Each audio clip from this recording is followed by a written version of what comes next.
Hi and welcome to day 25 now of the Lyceum 30-day foundation series. Today we're going to be looking at the F major 7. Okay, so we did an A major 7 just previously. Now we're going to be looking at the F major 7. So this is a new position, new fingerings.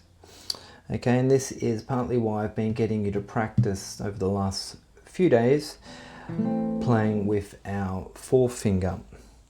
So the chord is as follows: our first finger on the first fret of the E string, then we mute the second string, so it's actually not played, the A string. Then we've got our third finger on the second fret of the D string, our fourth finger on the second fret of the G string, and our first finger on the first fret of the B string. Okay, so this is a beautiful chord that I play quite regularly, and it's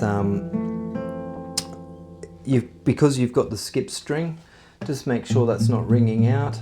Just by nature, the first finger has a habit of obviously we want to arch, but in this position it will have a habit of just sitting on that string nicely, so it'll just mute it. Okay, if it's ringing out, as I've said, you've done a really good job of arching your fingers, but in this case it's just going to be sitting there and just muting. Okay, and it's a movable chord within all its tonality, so you don't even need to change the shape for it to move positions. So this one's a wonderful chord to have in your repertoire. Okay, now the scale and the arpeggio exercise today are going to require a little bit of a stretch. They're going to be starting right down there on that first fret, moving all the way up to the fifth, and the scale is as follows.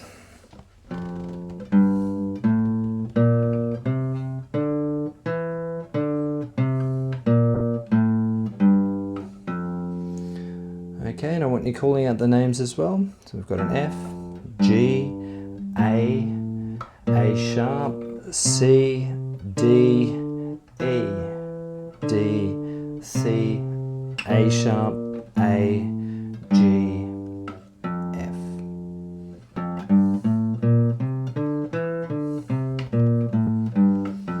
Okay, so this is a wonderful exercise for your fingers, because we've got 2 frets to that first, to the second, and then another 2 frets to the third of the scale. If you just need to practice that, it's another finger exercise in itself. You can move up all the strings like that. Not worrying too much about how it sounds, it's more so just getting used to those fingerings. Okay, and obviously moving it up as well will help. Okay, and the beautiful arpeggio exercise is the F major 7 arpeggio. Okay, in that position as well. So it's going to be quite a stretch. So just take your time and practice from the first to the third. So I'm using my first finger on the first fret of the E string, all the way up to the 5th fret with my 4th finger, then the second finger on the 3rd fret of the A string, and my first finger on the 2nd fret of the D string. So just practice coming up.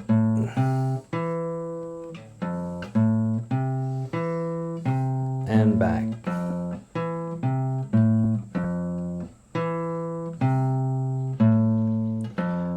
That's quite a challenge today. So we've got a new chord with new fingerings. Okay, I do find that chord relatively comfortable to play. It's not an unorthodox chord. The fingerings just kind of sit there nicely.